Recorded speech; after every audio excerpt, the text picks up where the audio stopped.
Hello dear student, आज के इस वीडियो में हम लोग पढ़ेंगे कक्षा 7 के विज्ञान और उसके अंतर्गत अध्याय 2। क्योंकि जो अध्याय था, पहला अध्याय, उसको मैंने पहले ही पढ़ा दिया है और आपने पढ़ा भी, अच्छे से लिखा भी। तो ये वीडियो में पूरा का पूरा हम आपको बताएंगे अध्याय 2 और सभी के सभी परिभाषा को आपको समझाएंगे, लिखवाएंगे और अच्छे से बताएंगे। तो चलिए बिना देरी के वीडियो को स्टार्ट करते हैं। अध्याय 2 का जो नाम है क्या? प्राणियों में पोषण। जी हाँ, प्राणियों में पोषण। और पहला अध्याय का क्या नाम था? क्या था? पादपों में पोषण, यानी पेड़ पौधा कैसे पोषण करते हैं वो था। और दूसरा में क्या है? प्राणियों में पोषण। और देखिए क्या लिखा हुआ है यहाँ पे। आपने अध्याय 1 में पढ़ा है कि पादप पौधे अपना भोजन प्रकाश संश्लेषण द्वारा स्वयं बनाते हैं। जी हाँ, आपने पढ़ा था और अच्छे से लिखा भी था कि क्या होता है प्रकाश संश्लेषण और पेड़ पौधा कैसे भोजन बनाते हैं। ये सभी के बारे में आपने पहला अध्याय में ऑलरेडी पढ़ चुका है। तो एक बार आपको किताब को पूरा डीपली दिखा देते हैं, फिर आपको लिखवाएंगे भी। आपको अपने पास में कॉपी लेके ज़रूर बैठना है, क्योंकि लिखने से क्या होगा, वो उसे आप जो है ना आगे तक उसे याद कर पाएंगे। इसलिए लिखना बहुत ही ज़रूरी है, आपको लिखना ज़रूर चाहिए। इसलिए कॉपी, कोई सी किताब भी जो है ना, कोशिश कीजिए किताब भी अपने पास रखने का। अगर नहीं भी है तो कोई दिक्कत नहीं, मैं यहाँ पे आपका किताब ज़रूर दिखाऊंगा।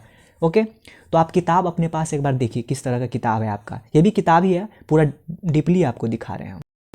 ये देखिए आपका किताब है, यहाँ आप देख सकते हैं। यहाँ देखिए क्या है, ये आपने पढ़ ही लिया। प्राणी अपना भोजन प्रत्यक्ष अथवा परोक्ष रूप से पौधों से प्राप्त करते हैं। जी हाँ, प्राणी हम लोग जैसे इंसान है या फिर जंतु है, ये खुद अपना भोजन नहीं बनाते। ये बनाते तो है लेकिन ये निर्भर होकर किसी और पे, या तो ये क्या करते हैं, किसी जंतु को ही भोजन में ले लेते हैं, या फिर किसी पेड़ पौधा पे ये निर्भर होते हैं। यही है मनुष्य में या फिर जंतु में मतलब पाचन क्या होता है, कैसे होता है। यहाँ देखिए क्या लिखा हुआ है।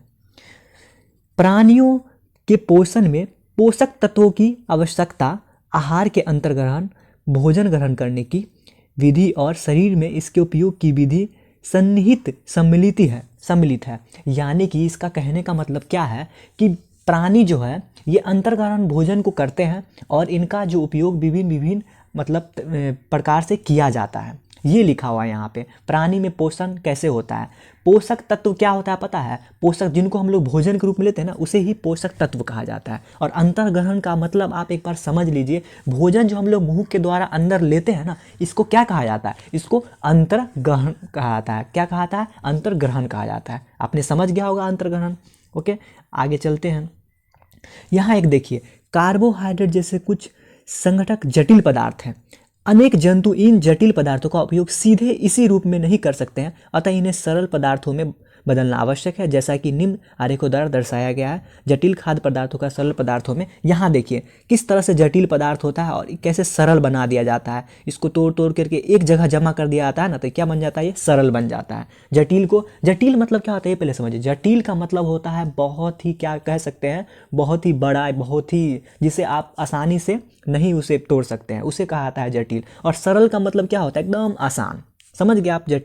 जटिल का मतलब ऐसा जिसे आसानी से हम लोग उसे तोड़ नहीं सकते हैं। सरल का मतलब क्या होता है? बहुत ही आसान होता है। आपने समझ गया? ओके, तो यहाँ देखिए, परिवर्तन होना या टूटना विखंडन कहलाता है तथा इन प्रक्रियाओं को पाचन कहते हैं। यानी यहाँ पे किताब में आपका लिखा हुआ है कि जटिल पदार्थों से सीधे सरल के रूप में जो बन जाता है, इसे विखंडन कहा जाता है। ये टूटता है, उसे विखंडन कहा जाता है। और इस प्रक्रिया को क्या कहा जाता है? पाचन। यानी कि यहाँ पे आप साफ क्लियर देख सकते हैं कि पाचन का मतलब हम लोग जो भोजन करते हैं वो जटिल होता है और उसे टूटते टूटते टूटते हमारे शरीर के द्वारा फिर अंदर में जाके किस तरह से भी होता है, सब बताएंगे। वो होते हुए बाहर जो निकलते उसे क्या कहते हैं? पाचन कहते हैं। आपने पाचन समझ गया, मैं लिखवाऊंगा। जी हाँ, इस पॉइंट को बहुत अच्छे से आपके कॉपी पे नोट डाउन हुआ रहेगा, तो आपको घबराने की बिल्कुल भी आवश्यकता नहीं है।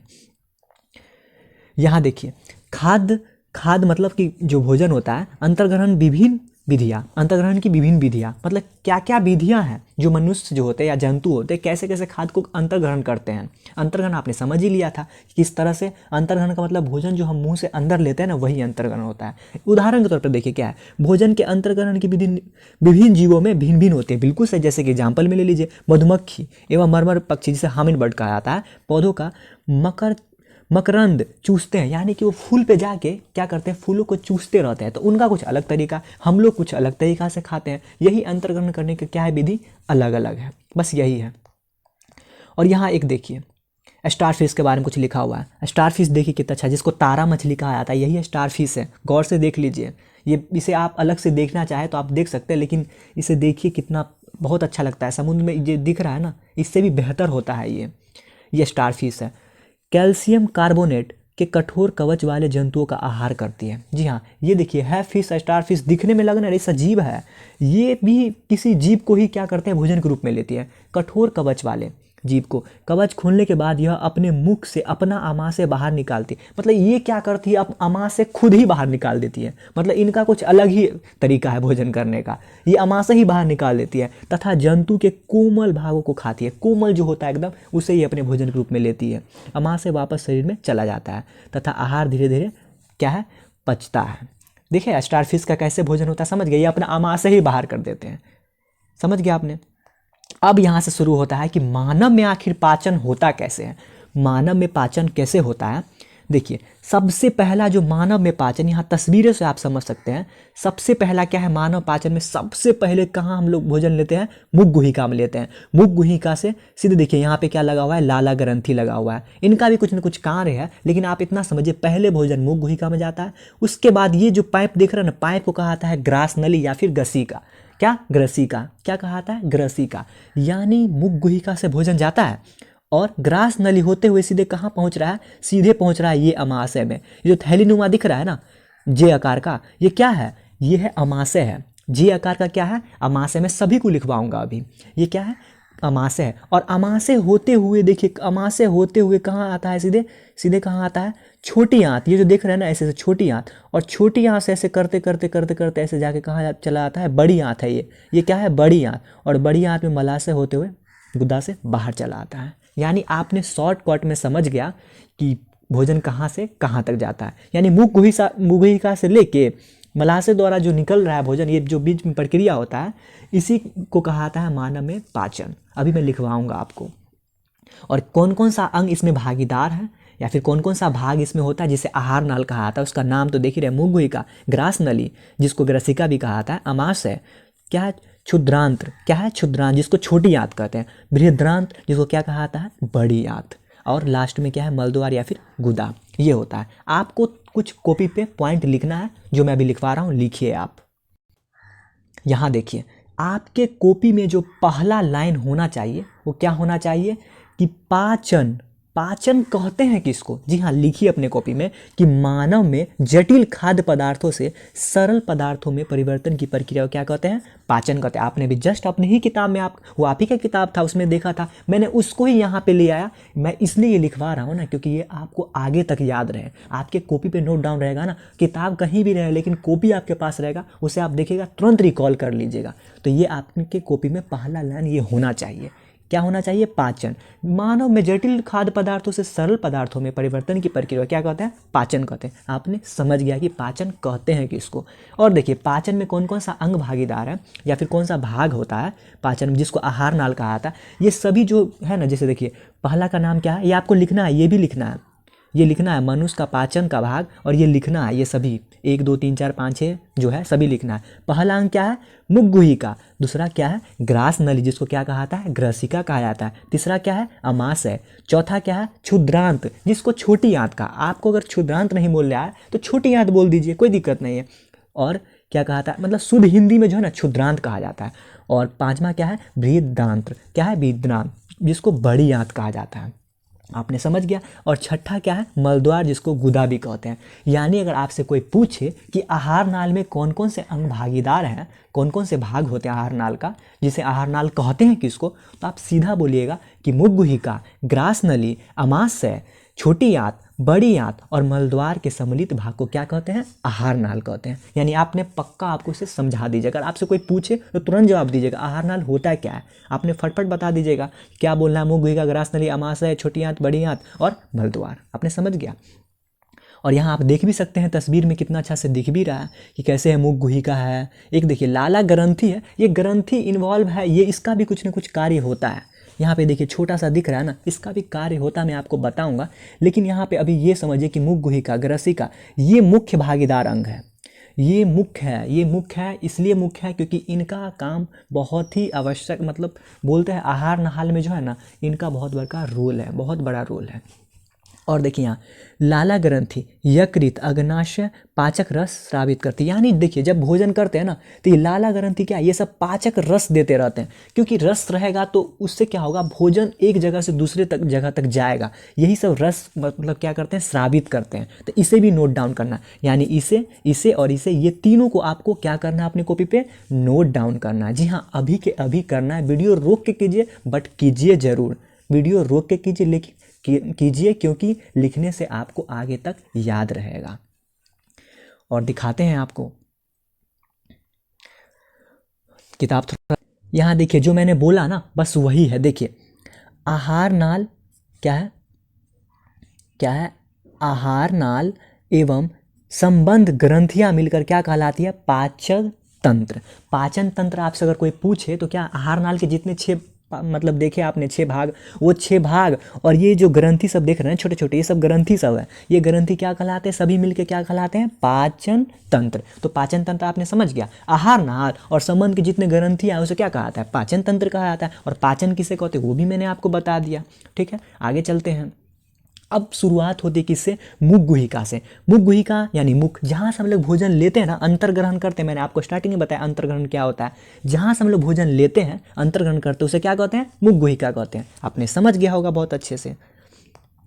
और यहाँ देखिए आगे, यहाँ देखिए, यहाँ एक लाइन देखिए कि दांत है, क्या है ये, दांत है। और आपको बस इतना समझना है, इतना समय इसमें नहीं लगाना है कि दांत 4 प्रकार के होते हैं। अब दांत किसे कहते हैं, तो आपको पता है, जो हम लोग को भोजन को काटते हैं, चीरते हैं, फाड़ते हैं, ये कौन करता है, हमारा दांत करता है। तो दांत कितने प्रकार के हैं, 4 प्रकार के। दांत कितने प्रकार के हैं, 4 प्रकार के। दांत कितने प्रकार के हैं, 4 प्रकार के। पहला कृंतक, दूसरा रदनक, तीसरा अग्रचवर्णक और चौथा चवर्णक। यानी कृंतक, रदनक, अग्रचवर्णक और चवर्णक, यानी दांत कितने प्रकार के, 4 प्रकार के हैं। आपने समझ गया।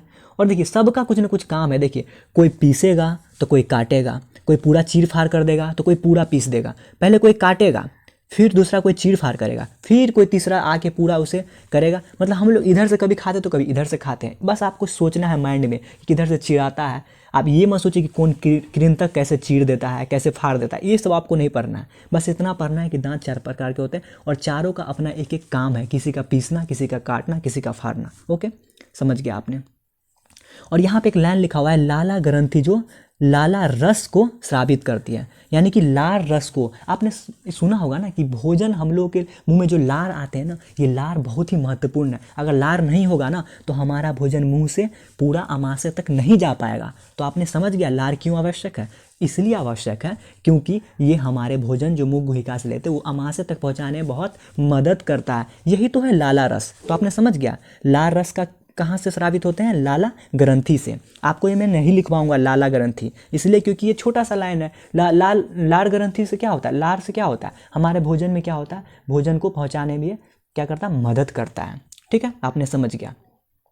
यहाँ देखिए कुछ लिखा हुआ कि दांत जो होते हैं, दूध का दांत, ये 8 वर्ष के आयु के बाद जो है ना टूट जाते हैं। यानी 8 वर्ष के आसपास की क्या होता है, दूध के दांत टूट जाते हैं। जिसे क्या कहता है, शैशव काल में जो दांत होता है, जो बचपन में दांत होते हैं ना, वो 8 साल में टूट जाते हैं, उसे अस्थायी दांत कहते हैं। और उसके बाद जो दांत होते हैं उन्हें क्या कहा जाता है, जो नया दांत निकलता है उसे अस्थायी दांत। यानी दूध का दांत जो 8 साल से पहले जो टूट जाता है, 8 साल के आसपास जो टूटता है, जो होने के बाद उसे क्या कहता है, दूध का दांत। और जो नया होता है दांत उसको क्या कहता है, अस्थायी दांत कहा जाता है। आपने समझ गया, दूध का दांत और अस्थायी दांत। अस्थायी दांत जो टूटने के बाद जो नया हो रहा है ना, वही अस्थायी दांत है। ओके, समझ गया आपने। और यहाँ लाला रस ने आपने समझ ही गया। यहाँ देखिए लाला रस चावल के मंड को शर्करा में बदल देता है। यानी चावल जो होते हैं ना, खाते हैं ना, उसे किस में, शर्करा में बदल देता है। बस यही है।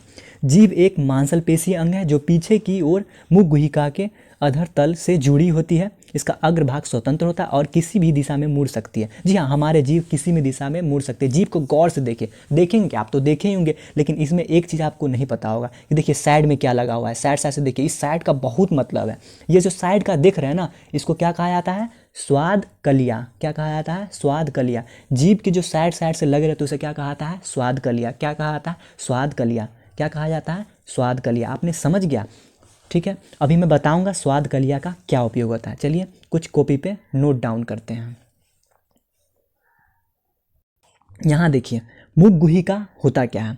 अभी मैंने आपको बताया, वह स्थान जहाँ से खाद्य पदार्थ भोजन ग्रास नली की ओर जाता है उसे क्या कहा जाता है? मुख गुहिका कहा जाता है। ये आपके कॉपी पे नोट डाउन है। अभी मैंने आपको बताया था दांत 4 प्रकार के होते हैं, कृंतक, रदनक, अग्रचवर्णक और चवर्णक। ये भी आपको कॉपी पे नोट डाउन होना चाहिए। अभी के अभी आपको रोकना है, वीडियो को रोक के लिखना है, लेकिन बट लिखना जरूर है। ओके, लिखना है। हमारे जीभ पर स्वाद कलियाँ होती है जिनसे स्वाद का पता कर पाते हैं। यानी कि आप कुछ भी खाते हो, नमकीन खाते हो, चलिए मीठा कोई खाते हो, रसगुल्ला खाते हो, रसगुल्ला खाते हो तो मीठा क्यों लगता है? इसलिए मीठा लगता है क्योंकि हमारे जीभ में स्वाद कलिया लगा होता है और वो तुरंत पता कर लेता है कि कौन चीज़ मीठा है, कौन चीज़ तीता है। यानी आपसे अगर कोई प्रश्न पूछे कि हम लोगों को आखिर कुछ भी खाते हैं तो उसका स्वाद पता कैसे चल रहा है, तो आप उसे तुरंत जवाब दीजिएगा कि सुनिए, देखिए हमारे जीभ में स्वाद कलिया लगा होता है और स्वाद कलिया के कारण हमें किसी भी चीज़ का स्वाद पता चल जाता है। ओके, आपने समझ गया होगा। और यहाँ देखिए, ग्रास नली किसे कहा था? वह नली जिससे खाद्य पदार्थ अमाशय में जाती है उसे क्या कहा जाता है? ग्रास नली। यानी ये सभी पॉइंट को आपने समझ गया। ग्रास नली तो आपने समझ गया, जिस नली से भोजन जाता है ना अमाशय की ओर उसे क्या कहते हैं?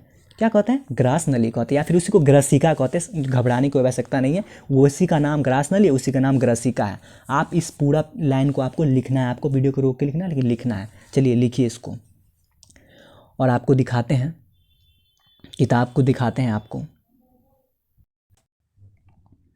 यहाँ देखिए आपकी किताब में ग्रसिका आपने समझ ही गया। अभी मैंने आपको बताया जिस नली द्वारा भोजन जाते हैं हमारे शरीर के, मतलब अमाशय के अंदर जाते हैं, जिस नली के द्वारा, मुँह गुहिका के बाद देख रहे हैं यहाँ पे, यही ग्रसिका, ये जो पाइप देख रहे हैं ना, यही पाइप जाता है कहाँ? अमाशय तक जाता है। यही अमाशय है, जी आकार का दिख रहा है, ये क्या है? अमाशय है। तो इसे ग्रसिका कहा जाता है। ये देखिए भोजन कैसे जा रहा है, यहाँ दिख रहा है, साफ दिख रहा है भोजन कैसे जा रहा है।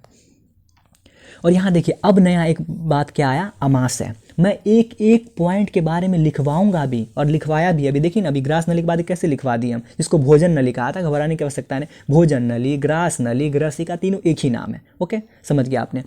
अमाशय मोटी भित्ति वाली एक थैलीनुमा संरचना है। यह चपटा एवं जे की आकृति की। कैसी आकृति होती है अमाशय की? जे की आकृति। कैसी आकृति होती है अमाशय की? जे की आकृति। देखिए कैसे दिख रहा है ना, कैसे लग रहा है, एकदम जे के तरह लग रहा है, पूरा एकदम जे के तरह।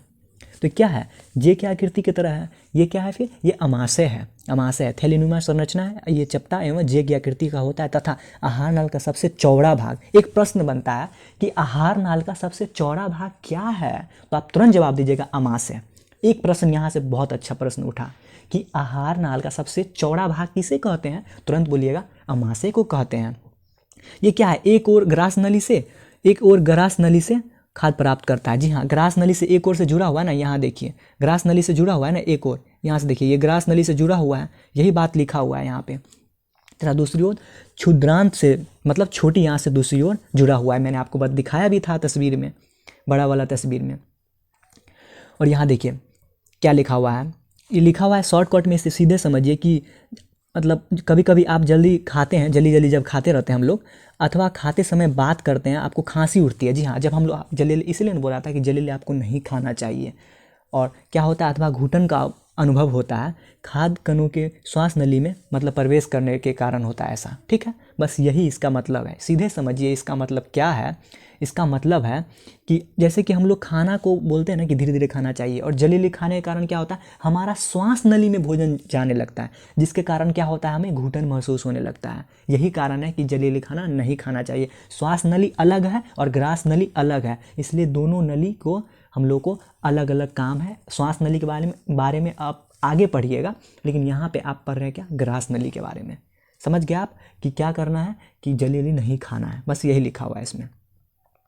यहाँ देखिए एक बहुत अच्छा सा एकदम एक प्रश्न सीधे उठेगा यहाँ से कि हाइड्रोक्लोरिक अम्ल, ये अम्ल क्या होता है ना, आप आगे के अध्याय में बहुत अच्छा से जानिएगा। जी हाँ, बहुत अच्छे से जानिएगा कि हाइड्रोक्लोरिक अम्ल तथा पाचक रस स्रावित करता है। यानी कि अमाशय में क्या पाया जाता है? हाइड्रोक्लोरिक अम्ल। मैं आपसे सीधा पूछूं कि हमारे पेट में क्या पाया जाता है, कौन सा अम्ल पाया जाता है, आप तुरंत उसे जवाब दीजिएगा क्या, हाइड्रोक्लोरिक अम्ल। ये प्रश्न डायरेक्ट रहता है कि हमारे पेट में कौन सा अम्ल पाया जाता है, हाइड्रोक्लोरिक अम्ल। या फिर अमाशय में कौन सा अम्ल पाया जाता है, हाइड्रोक्लोरिक अम्ल। आपने समझ गया, जी हाँ। और यहाँ पे देखिए क्या है, पाचक रस प्रोटीन को सरल पदार्थों में विघटित कर देता है। पाचक रस, पाचक रस जो पचाने वाला रस होता है, जिसको जठर रस कहा जाता है, वो क्या करते हैं, प्रोटीन को सरल पदार्थों में। प्रोटीन क्या होता है आपने कक्षा 6 में जरूर पढ़ा होगा। ओके, अब चलिए कुछ लिखते हैं।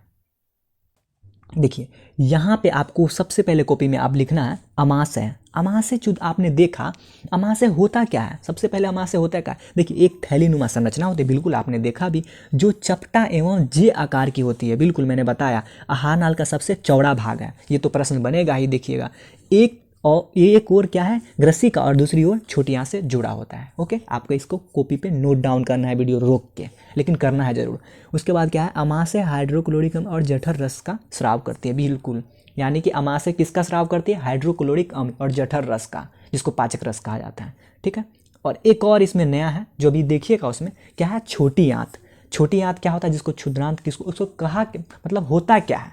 यहाँ देखिए, यह 7.5 मीटर की लंबी, यानी कि लगभग लिख लीजिएगा यहाँ पे, यह लगभग, जो भी लिखना है आपको यहाँ पे यह लगभग लिख लीजिएगा। अगर नहीं भी लिखे कोई बात नहीं, लेकिन इतना आपको पता होना चाहिए कितना मीटर की होती है, लगभग 7.5 मीटर की होती है।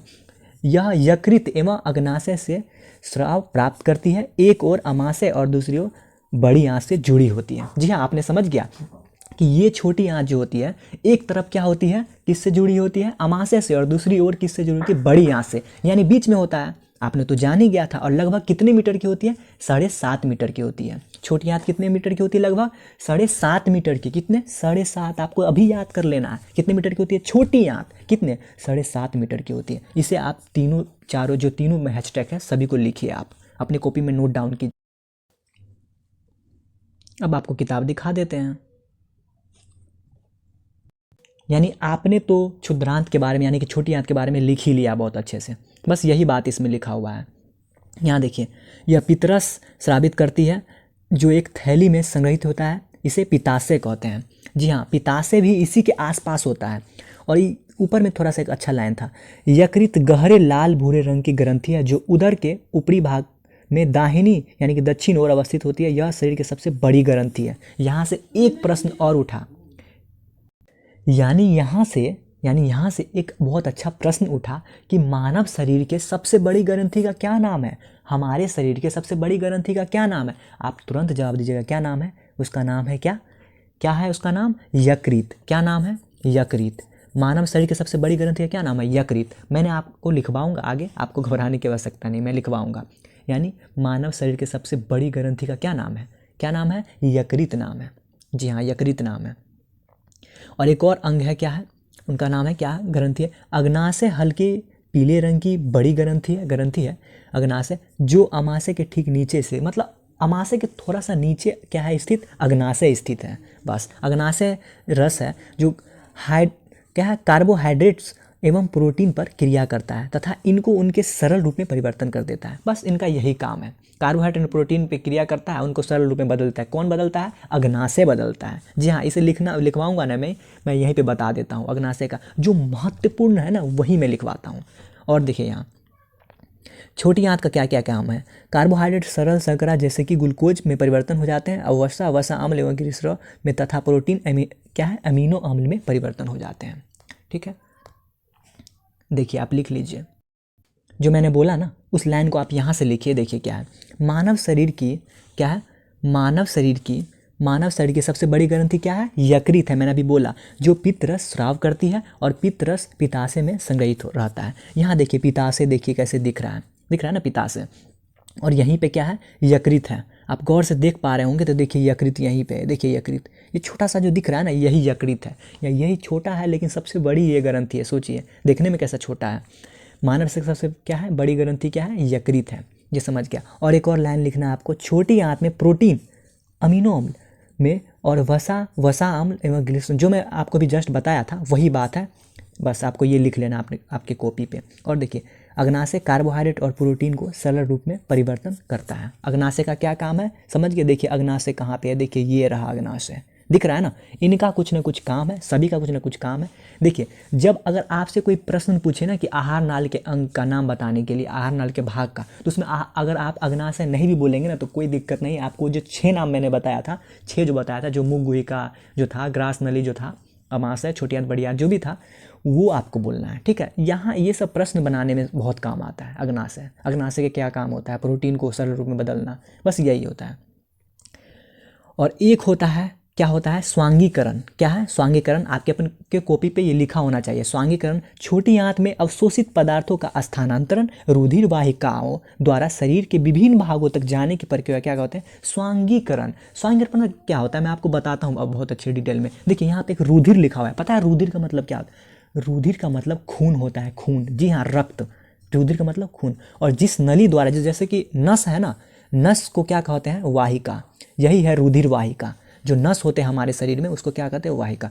तो ये अवशोषित जो होते हैं ना, छोटी आंत में जो अवशोषित हो जाते हैं, जो सब क्या बोलते हैं उसे, स्थानांतरण वहाँ से होता है। जो काम के होते हैं हमारे शरीर में, जो भोजन करते हैं उसमें से किसी जो काम के होते हैं ना पदार्थ, वो हमारे नस में, खून में मिल के पूरा शरीर को पहुँचता है। जो कि जैसे कि चोट लग गया हमारे शरीर में तो वो कैसे ठीक होता है, वहाँ पे कैसे जरूरत पड़ता है, वहाँ पे जो ये अवशोषित किया जाता है ना, अवशोषित जो हुआ रहता है वही वहाँ पे जाके कार्य करता है। यही कारण है कि ये इधर से उधर घूमते रहते हैं, जैसे खून दौड़ते रहता है। वही है रुधिर वाहिकाओं द्वारा विभिन्न भागों में जो चलते रहता है। स्थानांतरण मतलब एक जगह से दूसरे जगह जो चलते रहता है उसे क्या कहता है? स्वांगीकरण कहा जाता है। चलिए किताब एक बार दिखा देते हैं आपको।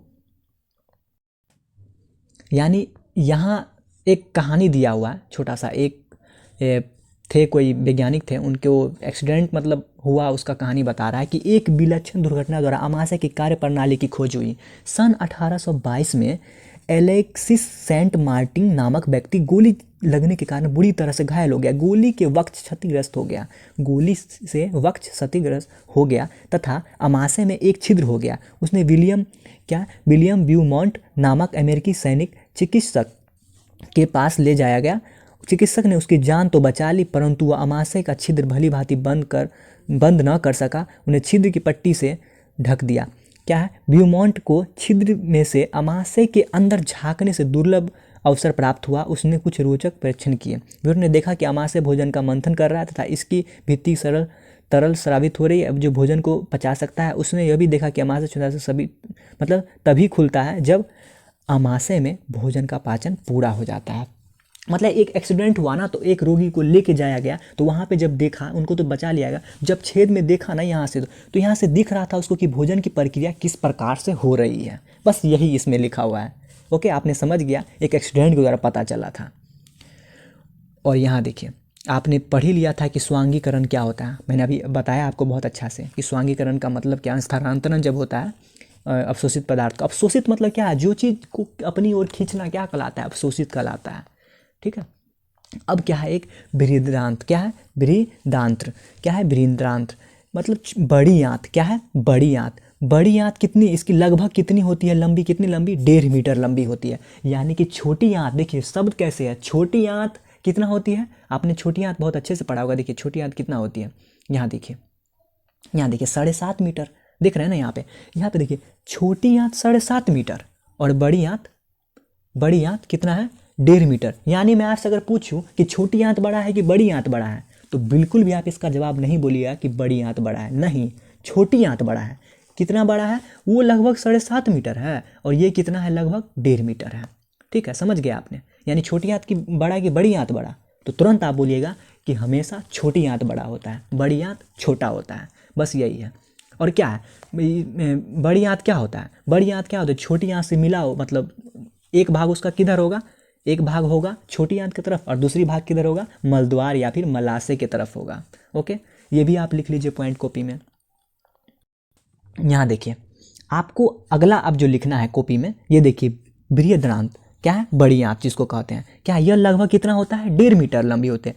इसमें जल एवं लवण का अवशोषण होती है। यानी आपसे अगर मैं प्रश्न पूछूं कि जल का अवशोषण कहाँ पे होता है, आप तुरंत जवाब दीजिएगा बड़ी आंत में, जिसको क्या कहा जाता है? बृहदांत कहा जाता है। ठीक है, एक ओर छोटी आंत और दूसरी ओर मलाशय से जुड़ी, जिन मैंने अभी जस्ट आपको बताया था। क्या बताया था कि देखिए एक तरफ क्या है क्षुद्रांश से और दूसरी तरफ क्या है मलाशय से जुड़ा हुआ है। यही ना देख सकते हैं, इस चित्र को देखिए आप ना, इस चित्र को जरूर अपनी कॉपी में बना लीजिएगा। आपके कॉपी में नोट्स के साथ साथ ये चित्र भी बना होना चाहिए। ये पूरा जो पूरा दिखाए थे हम, यहाँ देखिए जो पूरा हम आपको दिखाए थे, यहाँ देखिए ये पूरा बना लीजिएगा, पूरा किसी एक जगह पे ये पूरा चित्र बना लीजिएगा, बहुत अच्छा लगता है। इससे क्या होगा, आपको समझने में ज़्यादा आसानी होगा। चित्र बना लीजिएगा, कहीं पे भी बना लीजिएगा लेकिन बना लीजिएगा। तो आपने समझ गया बड़ी आंत कितना होता है, कितनी लंबाई बड़ी आंत की 1.5 मीटर, छोटी आंत की कितना, छोटी आंत की कितना होता है, कितना 7.5 मीटर। ये आपने लिखा ही था, देखिए आपने लिखा था यहाँ पे लगभग कितना 7.5 मीटर। और देखिए एक अंत में आप बचा, क्या बचा है अंत में, अंत में बचा है मलाशय, जहाँ से अवशिष्ट पदार्थ गुदा से बाहर निष्कासन होते हैं। जो काम का पदार्थ नहीं है, यहाँ से बड़ी आंत से होते हुए छोटी आंत, मतलब छोटी आंत से बड़ी आंत में, बड़ी आंत से क्या होता है मलाशय में जाता है, और मलाशय से गुदा के द्वारा क्या होता है भोजन, जो मतलब भोजन ने सॉरी अवशिष्ट पदार्थ निष्कासन होता है। निष्कासन का मतलब बाहर निकल जाना, उसका कोई काम नहीं है। यानी जब भोजन सभी प्रक्रिया से होकर हमारे शरीर से गुजर जाती है, जो हमारे जरूरत का है वो भी वाहिका द्वारा हमारे शरीर के सभी अंगों तक पहुंच जाती है। उसके बाद जब अंत में आता है बड़ी आंत में, बड़ी आंत के बाद कहाँ आता है मलाशय में, और मलाशय के बाद गुदा में। यानी मैं आपसे अगर अंत में अब एक ही बार पूछूंगा कि हमको ये बताइए कि भोजन जो हम लोग करते हैं उसमें क्या क्या प्रक्रिया होता है, क्या आप जवाब दे पाओगे? तो चलिए मेरे साथ जवाब दे के दिखाइए आप। सबसे पहले भोजन हम कहाँ लेते हैं, मुख गुहिका में। उसके बाद मुख गुहिका के बाद कहाँ जाता है, ग्रास नली होते हुए सबसे पहले कहाँ पहुँचता है, अमाशय में, और अमाशय से सीधे कहाँ पहुँचता है, छोटी आंत में, और छोटी आंत से कहाँ जाता है, बड़ी आंत में, और बड़ी आंत से कहाँ, मलाशय होते हुए बाहर। बस इतना ही अगर आप कॉपी में लिख दीजिएगा किसी प्रश्न के सामने, तो आपका पूरा का पूरा मार्क्स मिल जाएगा। जो मैंने अभी बोला ना, इसी को बस लिख देना। अगर मान लीजिए आपने अगर ये सोच ही लिया ऐसे इस टाइप का, तो आपको लिखने में क्या आवश्यकता है। विज्ञान को लिखा नहीं बल्कि समझा जाता है, जैसे कि मैं समझा भी रहा हूँ और लिखवा भी रहा हूँ। और थोड़ा सा देख लीजिए आप अपने, तो आपने इस प्रकार समझ गया कि क्या होता है बड़ी आंत, और ये छोटी आंत भी समझ गया। और यहाँ देखिए अब क्या है, थोड़ा सा निष्कासन भी समझ गया, किस तरह से निष्कासन होता है। अब देखिए जंतु में किस प्रकार से होता है, यहाँ लिखा हुआ है देखिए, गाय भैंस और क्या है घास खाने वाली जो होती है शाकाहारी, वो भी करते हैं ना, वो भी तो करते हैं पाचन। वो क्या करते हैं, वो जुगाली करते रहते हैं। क्या करते रहते हैं, जुगाली, यानी कि मुंह से हमेशा ऐसे चबाते रहेंगे चबाते रहेंगे। ये क्या होता है, मुंह से चबाते रहेंगे, क्या होता है, ये जुगाली होता है। ठीक है, और उसका जो अमाशय होता है उसको क्या कहता है, रुमेन कहा जाता है। क्या, जो चबाते रहते हैं उसे जुगाली कहा जाता है, और जहाँ भोजन जाके जमा होता है उसे क्या कहते हैं, क्या बोलते हैं, रुमेन कहा जाता है। जो चबाते रहते उसे जुगाल, और जो जमा होता है जहाँ पे भोजन उसे क्या कहते हैं, रुमेन। बस क्या कहता है, रुमेन कहा जाता है बस। और ऐसे जानवर को क्या कहता है, रुमिनेंट या फिर रुमंथी कहलाते हैं, बस यही है। यहाँ देखिए जब हमें दस्त होती है ना, तो हम लोग को क्या पीना चाहिए, ORS का घोल पीना चाहिए, बस यही लिखा हुआ है। जैसे कि दस्त हो जाता है, हमें बार बार अपच महसूस होता है, तो दस्त होने लगता है, तो क्या उसमें ORS का घोल पीना चाहिए। अब ORS का घोल खुद भी बना भी सकते हैं, या फिर डॉक्टर के पास जाइएगा, ORS का घोल देगा, आपका पेट एकदम सही हो जाएगा। बस यही लिखा हुआ है। दस्त में किसका, जीवन रक्षक घोल, या फिर इंग्लिश में क्या कहते हैं उसको, ORS। आप खरीदेगा तो उस पर लिखा होगा ORS। ओके, आपने समझ गया, ये दस्त में काम आता है, आपने समझ गया। यहाँ देखिए एक लिखा हुआ है, घास में सेलुलोज की क्या होती है, प्रचुरता होती है, बस यही है। अभी बताऊंगा क्या होता है सेलुलोज, अभी समझाता हूँ मैं आपको। यहाँ देखिए अमीबा में क्या है, अमीबा में भी पाचन। अमीबा पता है क्या है, ये एक कोशिकीय जीव है, इसमें एक कोशिका क्या होता है, ये मैंने आपको पिछले अध्याय में बहुत अच्छे से समझाया और लिखवाया भी था, आपको याद होगा, आपके कॉपी पे होगा, अब देखिए अपने कॉपी पे। ओके, तो अमीबा क्या है, एक कोशिकीय जीव है। ये भी तो अपना भोजन करते हैं ना, क्या करते हैं, भोजन करते हैं। तो कैसे करते हैं, देखिए यहाँ देखिए, खाद कोई पदार्थ है, ये ऐसे करके अंदर आया, ये क्या करते हैं, ऐसे फैलाए रहते हैं, और जैसे ही ये घुसा ये बंद कर लेते हैं मुंह। ठीक है, और ये कहाँ जमा कर देते हैं, ये कहाँ, खाद्य धनिया में जमा कर देते हैं। और जिस अंग के द्वारा इसका जो पाचन होता है उसका नाम होता है, मेन अंग का क्या नाम होता है, पादाव। यानी मैं आपसे पूछूं कि अमीबा में भोजन कहाँ पे होता है, किस अंग के द्वारा होता है, आप सीधे तुरंत बोलिएगा क्या, पादाव के द्वारा। किसके द्वारा, पादाव के द्वारा। ओके, आपने समझ गया होगा। अभी लिखिए थोड़ा सा कुछ जी, आपके कॉपी पे लिखा होना चाहिए गाय, लिखा होना चाहिए गाय भैंस एवं घास खाने वाला जंतु को क्या कहते हैं, रूमेन होता है। उसमें कैसे पाचन होता है? रूमेन के द्वारा। किसके द्वारा? रूमेन के द्वारा। देखिए ये जो देख रहे हैं, हम लोग में आवाशय होता है और गाय भैंसी में क्या होता है? रूमेन होता है। क्या होता है? रूमेन। और घास में क्या पाया जाता है? सेलुलोज। देखिए कोई भी पेड़, अगर आपसे कोई प्रश्न पूछे कि कोई भी पेड़ इतना कठोर क्यों होता है, आप तुरंत जवाब दीजिएगा उसका कठोर होने का कारण क्या है? उसमें सेलुलोज की मात्रा ज़्यादा है। देखिए सेलुलोज होता है ना, जो किसी भी पेड़ पौधे को कठोरतम बनाता है। ये मनुष्य में नहीं पाया जाता है, ये पेड़ पौधा में पाया जाता है। ओके, आपने समझिए। जैसे अगर आम का पेड़ अगर इतना कठोर क्यों है, आखिर आम का पेड़ इतना कठोर क्योंकि उसमें सेलुलोज ज़्यादा होगा। जो पेड़, कोई भी पेड़ रहे, अगर वो ज़्यादा कठोर है, इसका कारण क्या है? सेलुलोज है। यानी घास में भी सेलुलोज पाया जाता है। लेकिन मैं पूछूं आम के पेड़ में ज़्यादा होगा कि घास के, तो आप तुरंत जवाब दीजिएगा कि आम के पेड़ में होगा, क्योंकि वो कठोर होता है। और देखिए यहाँ अमीबा एक कोशिकीय है, बिल्कुल बताया मैंने, जीव होता है। अमीबा में पाचन किसके द्वारा होता है? पादाव के द्वारा होता है। और खाद्य पदार्थ खाद्यधानी में जाके जमा हो जाता है। देखिए यहाँ देखिए, ये केंद्रक है, कोशिका में जैसे केंद्रक होता है वो आपने पढ़ा ही था। पादाव देखिए, पादाव यहाँ पे है और खाद्यधानियाँ देखिए यहाँ पे आके जमा हो जाता है। यहाँ पे ऐसे मुँह निकाला रहता है, यहाँ लब से खा जाता है। यही है, क्या है? ये अमीबा है और खाद्यधानी है ये। और अमीबा भोजन किसके द्वारा होता है? मैं पूछूंगा आपसे प्रश्न, क्या बोलेगा? पादाव के द्वारा। ओके, और यहाँ आपका किताब है। और अब मैं आपसे ये पूछता हूँ कि क्या आपने समझा? क्या आपने अवशोषण का मतलब समझा? अवशोषण मतलब अपनी ओर खींचना, समझा? और इधर अमीनो अम्ल समझा? क्या आपने स्वांगीकरण समझा? क्या पितरस समझा? क्या मुँह गुहिका समझा? क्या रदनक के बारे में आपको पता चला? सेलुलोज के बारे में पता चला? पाचन तंत्र क्या होता पता चला? निष्कासन क्या होता पता चला? वसा अम्ल पता चला? खाद्यधानी क्या होता पता चला? पिताशय पता चला? कृंतक पता चला? और उसके बाद अंतर्ग्रहण का मतलब समझ गया? यकृत का मतलब समझ गया? मैंने लिखवाया भी। चौवर्णक के बारे में भी लिखवाया। और ग्रसिका के बारे में क्या होता है ये भी मैंने आपको अच्छे से बताया। अग्नाशय क्या होता है ये भी मैंने आपको लिखवाया, समझाया। अग्र चौवर्णक सभी बताया, पादाब बताया, रूमेन, मतलब ये सभी के सभी बारे में मैंने आपको अच्छे से समझाया, लिखवाया और पढ़ाया। और आगे देखिए, यहाँ देखिए कुछ महत्वपूर्ण बिंदु है, ये मैं किसी भी अध्याय में कभी भी नहीं बताता हूँ। इसका रीज़न है कि मैंने जितना बोला, लिखवाया, वो सभी के सभी यहीं से लिखा हुआ है, मतलब यहीं से रहता है, मतलब मैच कर रहा है। आप गौर से देखिएगा तो इसमें वही चीज़ सब मिलता रहेगा। क्यों मिलता रहेगा? क्योंकि मैंने ये अध्याय में का समरी लिखा हुआ है और मैं भी जो पढ़ाता हूँ आपको एक एक लाइन में से निकाल के पढ़ाता हूँ, इसलिए इसको अपने स्तर से पढ़ना है। ओके, अपने स्तर से। और यहाँ आप प्रश्न बनाने का कोशिश कीजिएगा कि मतलब मानव पोषण में मुख्य चरण क्या क्या होती है, वो सब आप अपने स्तर से लिखिए। सबसे बड़ी ग्रंथि का क्या नाम है मैंने बताया, यकृत होता है, समझाया भी।